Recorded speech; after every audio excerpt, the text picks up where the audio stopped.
Weird day, y'all. It's like it just seems super weird. Okie dokie, here we go. So, first off, your hair is amazing. Do you just have that laying around, or did you have to go out and buy it? The hair. The wig? I found this laying around.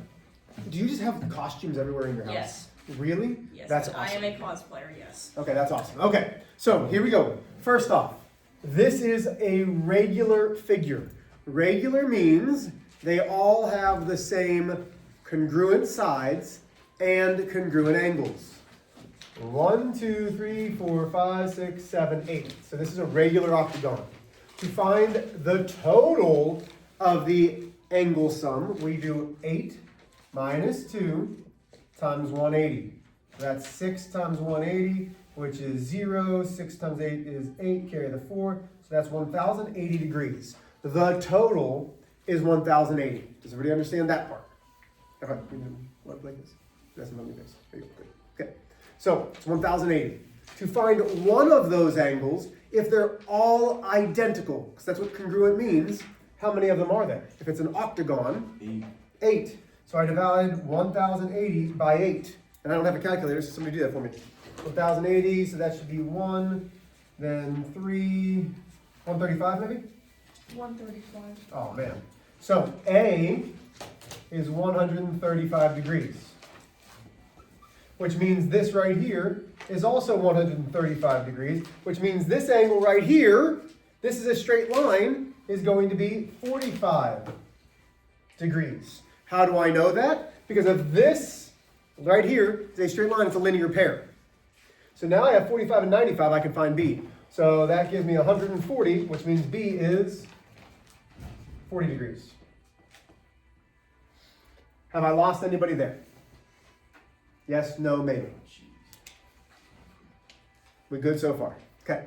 So we know these are all 135, so this is also 135, which means this is 45, which means this is 45, which means this right here is 135. If this is 45 and 45, that's 90, which means this is 90. This is 135, so I can find this angle. Why? Because 90 plus 135 is going to be 225. And then 360 minus 225. Somebody do that for me. 360 minus 225. 135. So this is also 135, which means this angle right here is also 135. 95 plus 35, that's going to be 140, and 90 is going to be 230. 360 minus 230 means that this angle is 130 degrees. Oh man, we're doing so much work here. Okay, we're not done yet. So now this line is parallel to this line. This angle and this angle are alternate interior, which means this is 150 degrees, which means this is 30 degrees. Well, this is an isosceles triangle. So if this is 30, these two have to be 150 divided by 2. Why? Because all of that's 180. So 150 divided by 2 should be 75. Somebody do that. 150 divided by 2 should be 75. 75.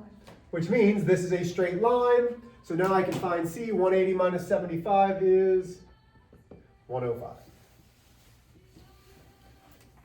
Just putting in a lot of stuff that we need to know. Questions? Have your homework out, please. Again, it was 273, 272, 273, numbers 1 through... I see that.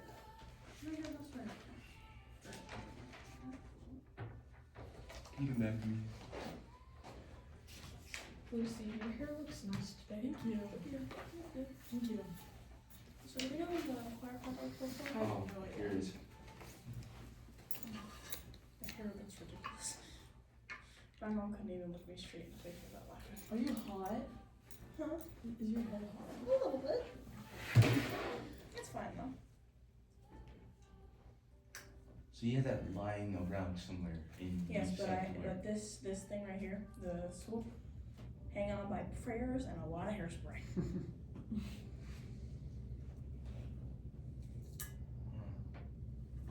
I need more hairspray. Okay, here we go. Questions on this that's up here now? Like you can find every angle in this if you needed to. But are we good? Can I You can finish whatever you want. Go ahead and get your notes out. We are, oh, no, we're not. Okay, here we go. Number 1. So, find QS. QS is 12. Bless you. Sorry, y'all. Thank you. Number 2, PR is 10. Number 3, PT is 7. Number 4, why is it a rectangle? Because its diagonals are congruent. As soon as the diagonals are congruent, you can immediately tell you that it is a rectangle. Number 5, letter A is 90 degrees. 2. Bless you. Oh. Okay, pause. I didn't get to the next. Sorry. Oh, right there. Where is Excellent. Thank you, Diego. Oh, sorry, guys. Sneezed on the arm. Ugh.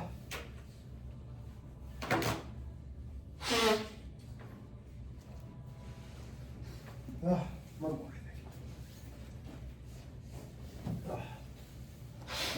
there we go. Okay, yuck. Sorry. Letter A for number 5 is 90. Letter B is 35 degrees. Letter C is 55 degrees. Letter D is 110 degrees. Does anybody need to see any of those? What number? That was number 5. Okay. Because it had 4 parts. What was the other number? D was 110 degrees. Number 6, all 4 sides are congruent. That's what makes it a rhombus. Number 7, A is 120 degrees. B is 60 degrees. C is 30 degrees. D is 90 degrees. E is 60 degrees. Number 8, A is 28. B is 8. C is 14. Number 9, why is it a square? Its diagonals are congruent and perpendicular. So why does that work? Because we know if the diagonals are congruent, it's a rectangle.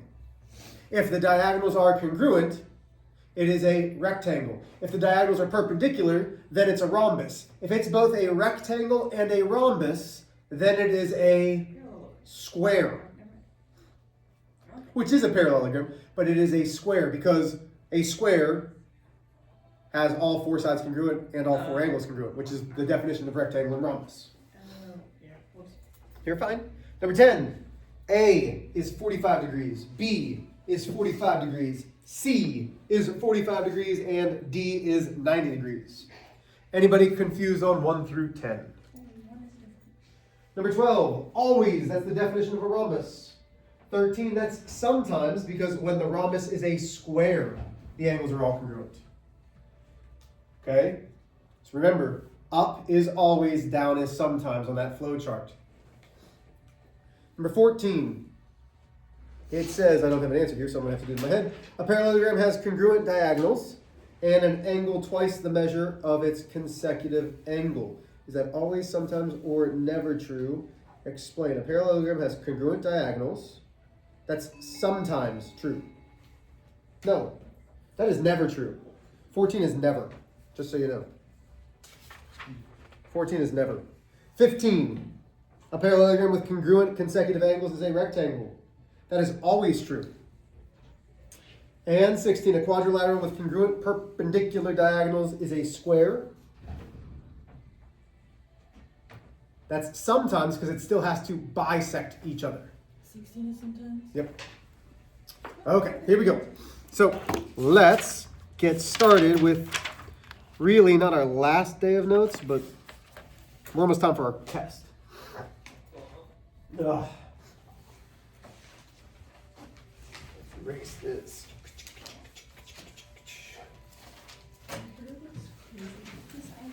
So the first thing that I'm going to show you is not in the book, but I need you to understand this because I don't know why it's not in the book.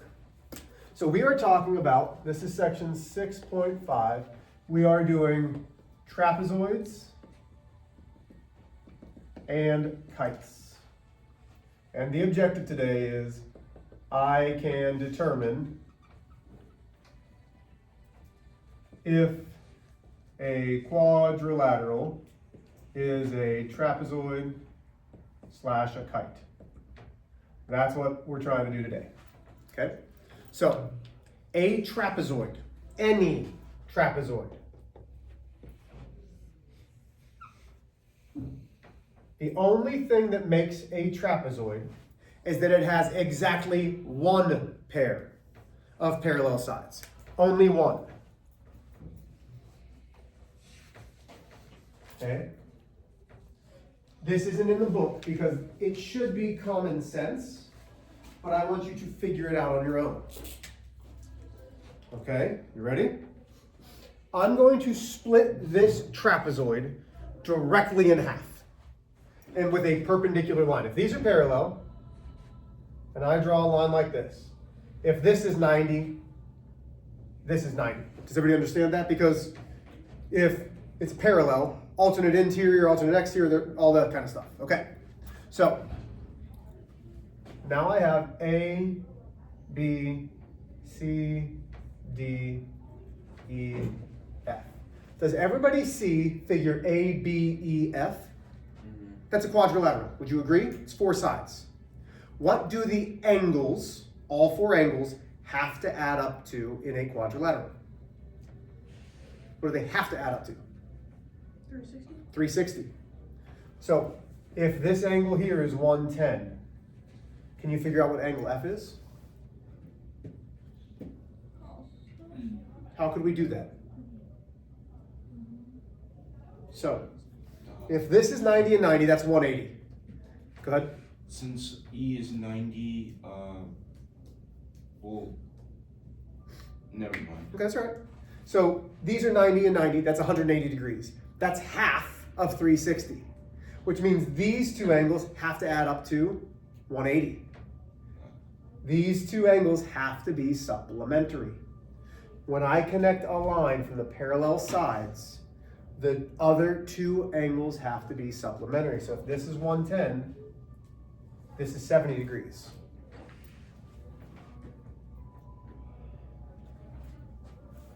If this is 45 degrees, what does angle C have to be? What can we do with our calculator to figure that out? Remember, each half has to be supplementary. It's what? 135, because the consecutive angles on each half have to be supplementary. Just the consecutive angles on each half. You have to connect the parallel lines, and then if I got rid of this, would those angles match up? Sure they would. Because these are parallel. Those are same side consecutive angles, or same side interior. Those are adding up to 180. Everybody with me? That's not in the book, but you need to understand that the angles that are on those crooked lines are supplementary. Everybody with me?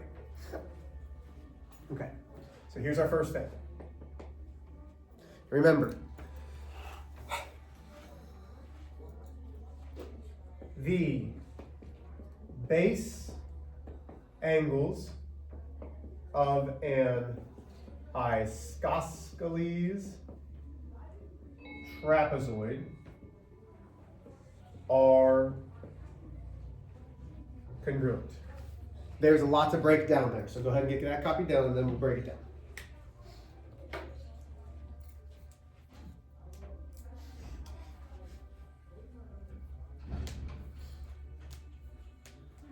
My dad just had to leave me at like 7. 7? Yeah. I got up at 7 too. I woke up at like. Okay, so an isosceles trapezoid means that you have exactly one pair of sides that are congruent. The sides that are congruent are not parallel.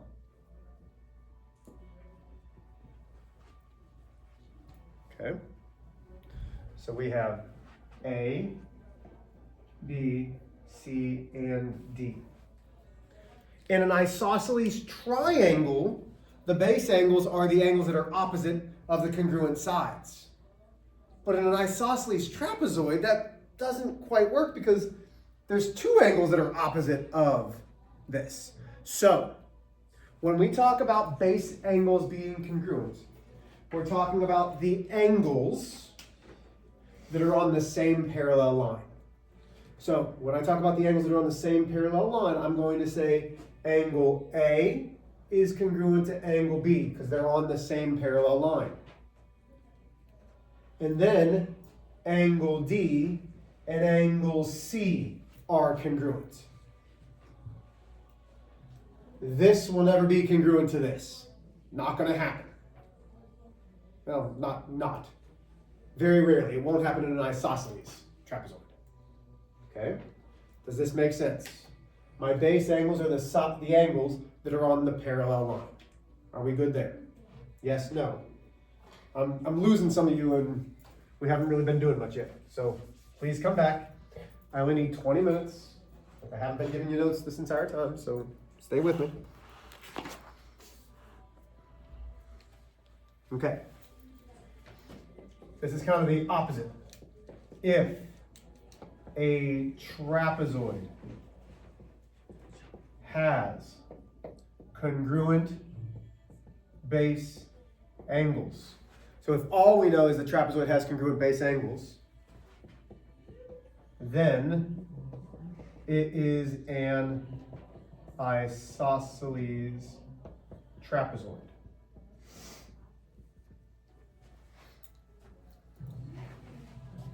So if we know the base angles are congruent, and all you need is one pair of base angles that are congruent. You only need one pair to prove that it is an isosceles trapezoid.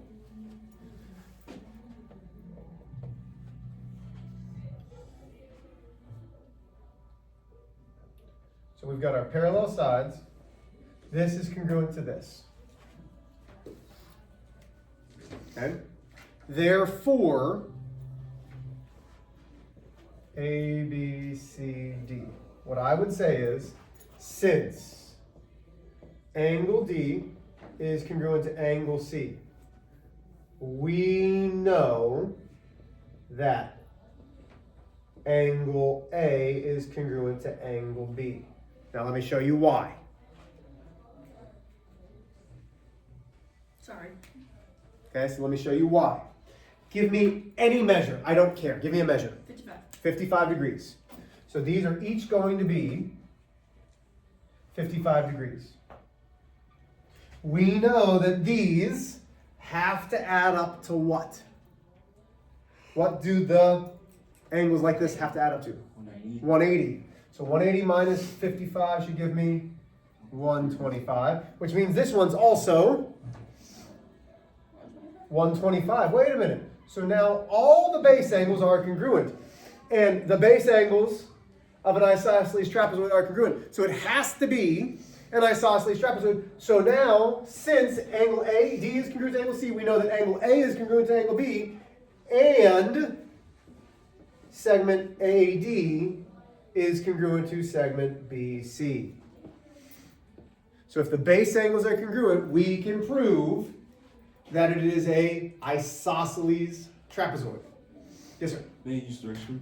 Not right, unless it's an emergency, not right this second. All right. Okay? I've only got a couple more things to go through.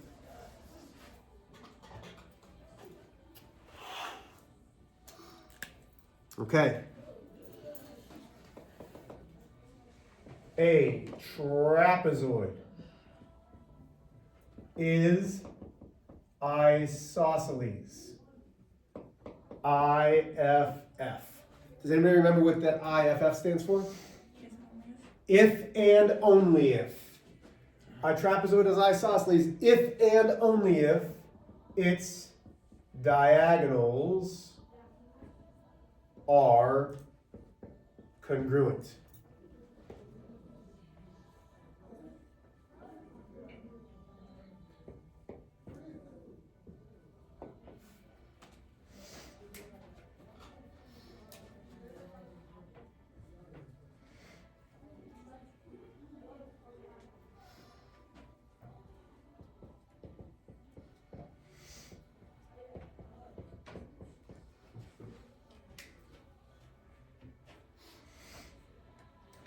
So if AC is 15, this diagonal, and this one is 14, is it an isosceles trapezoid? No. So I would say, therefore, it is not an isosceles trapezoid. Okay? It would have to have congruent diagonals in order to be an isosceles trapezoid. what questions we have about that. I think we might finally be done. Oh, no, we're not done with trapezoids yet. Phew.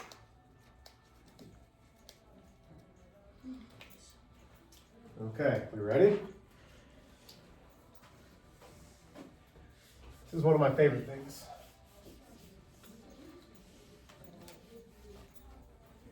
Put this down.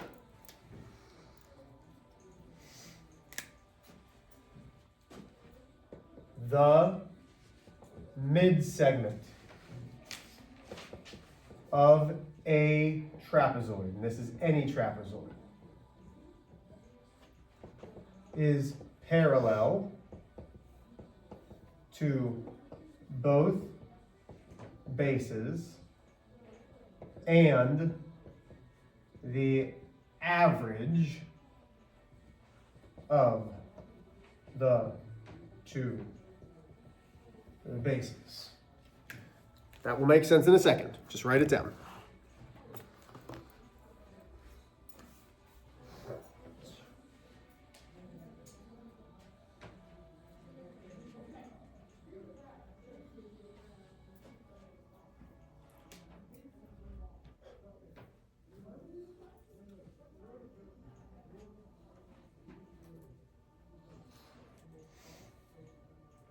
Okay, so here we go.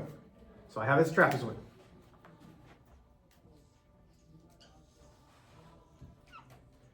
This is a trapezoid. Okay, so what is a mid-segment? Well, a mid-segment is the midpoint of the two legs. So that's a midpoint.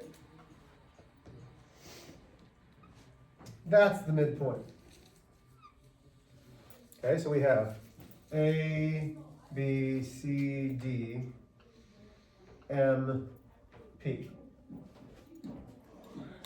Okay, everybody with me still? So this is a mid-segment. We know that the mid-segment, notice how on each side, these are the bases, the parallel sides of the bases. The midpoint splits AD, the midpoint splits BC. Those aren't going to be the same, unless it's isosceles. But if I know that AB is 10, DC is 30, we can find the distance of MP because it's the average of the two bases. So I can say the distance of MP is base 1 plus base 2 all divided by 2. That's how we find the average. So I can say MP equals 40 divided by 2, which is 20. So then MP would be 20. Now, what would make this tricky?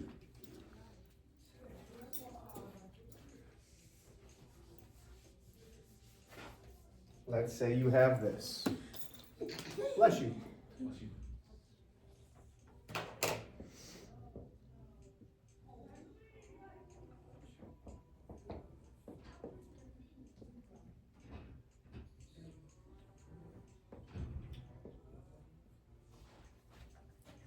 Okay. So now we have a problem. This time, we've got the mid-segment, but we don't have base 2.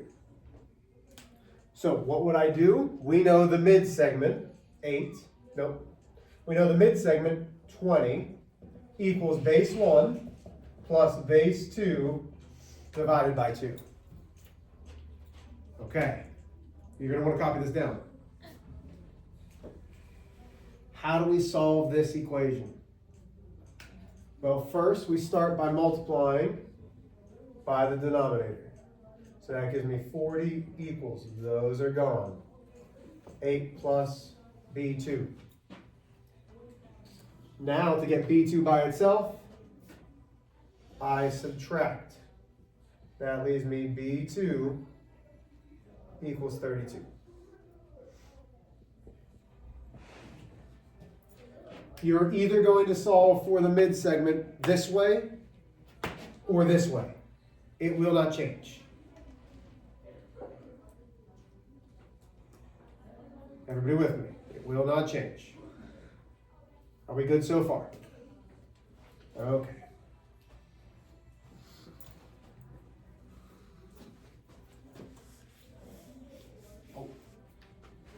Do you not have this? No, I got everything, just the equation. Like on the left side.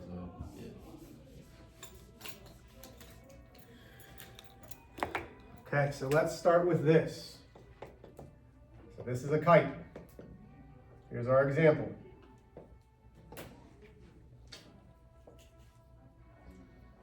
For it to be a kite, consecutive sides have to be congruent. That's number one. Consecutive sides have to be congruent. That's what makes it a kite. Okay? Are we good there? Daniel, may I erase this now? Yeah. Okay, so.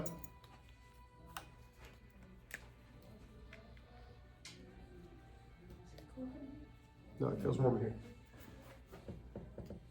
Exactly. Exact. Try that again, Ms. Reach. There we go. One pair of angles are congruent. These are the included angles between the non-congruent sides. Copy that all down and then I'll explain.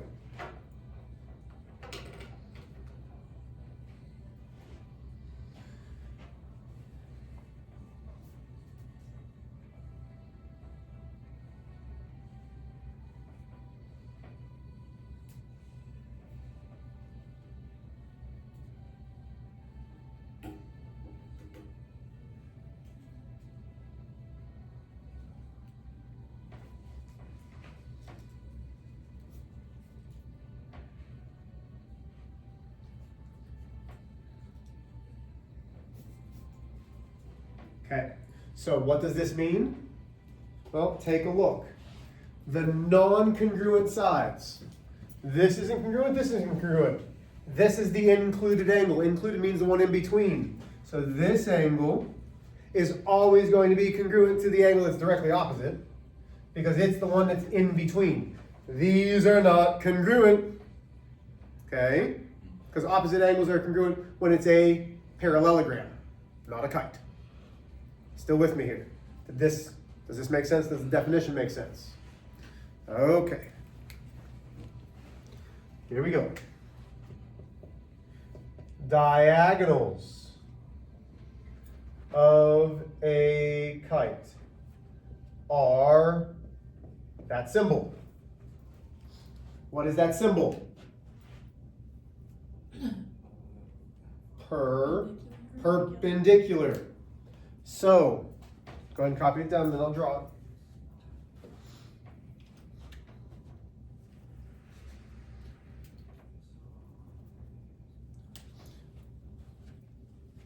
That means that if I draw this diagonal and this diagonal, those are all 90 degrees, right?